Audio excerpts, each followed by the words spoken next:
قرآن کریم مبارک آیات ترتوایم یو دو درې بیا ته یو دو احادیث وایم ان شاء الله تعالی. امید دی چې تاسو په علم کې به اضافه راولي.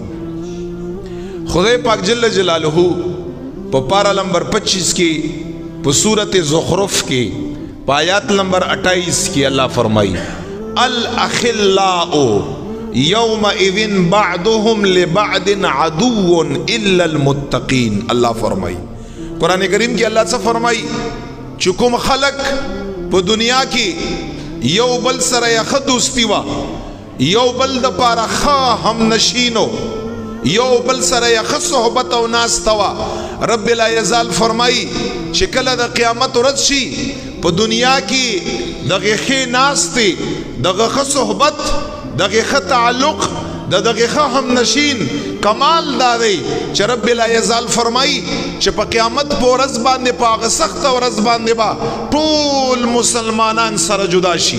څوک به یو طرف ته ولاړي تکلیف نه، څوک به بل طرف ته ولاړي. الله فرمایي ټول به تکلیف کی په مصیبت کې وي.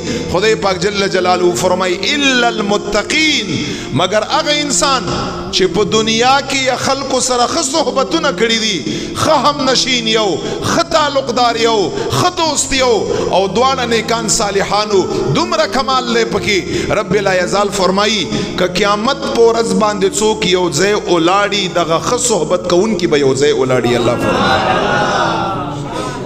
الا المتقین، الله نیکان پاکان ځان لګړ چې تا خو خلکو سره تعلق، خو خلکو سره د صحبتو. رب می فرمایي قیامت په ورځ باندې به اومدغو خو خلکو سره، قیامت په ورځ باندې به ستا صحبت ښي، ستا تعلق به ښي، ستا ناسته به ښي، ستا هم نشین به ښي. او باقی چې دلته څومره ناستې وي، څومره تعلقو، څومره صحبتونو او هغه بد صحبتو، بد تعلقو، هم نشین بدو، رب لا یزال فرمایي قیامت په ورځ باندې به څوک په یو طرف باندې ولاړي، څوک په بل طرف باندې ولاړي. یو صحبت بم د بل انسان په کار باندې ناراضي، یو ناسته او تعلق بم د بل انسان په کار باندې ناراضي. رب می فرمایي چې کومه ناسته او صحبت په کار باندې راځي دا نیک صحبت ته په دنیا کې او دا نیک ناسته ده په دنیا کې. او دی سره آیات لاندې په سورۃ کهف کې پارا نمبر 15 کې الله جل جلاله موتا ته څه حکم کړی دی واصبر لنفسک. الله جل جلاله فرمایي واصبر لنفسک. خدای پاک جل جلاله فرمایي خپل ځان لازم کړه، حکم دی الله تعالی. واصبر معنا دلته دا خپل ځان، نفسک خپل ځان لازم کړه. هغه کسان يدعون ربهم بالغداة والعشي يريدون وجهه، او بیا الله فرمایي ولا تعد عيناك. الله جل جلاله سورۃ کهف کې څه فرمایي ای زما بندگانو په دنیا کې تاسو خپل ځان لازم کړئ، لازم خپل ځان کینوئ، خپل ځان هم نشین جوړ کړئ، خپل صحبت اختیار کړئ هغه خلکو سره چې هغه نیکان خلق دي.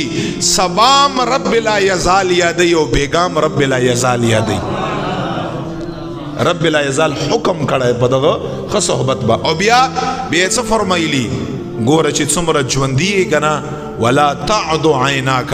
رب لا یزال فرمایي په خپل ژوند کې په یو لمحه، په یو لحظه هغوی نه خپل سترګې وانړوئ. الله فرمایي خپل سترګې تر وانړ. یو رب د پارم ګوره چې هغه صحبت پرې نه دی، یو لحظې د پارم الله فرمایي ګوره چې هغه صحبت پرې نه دی.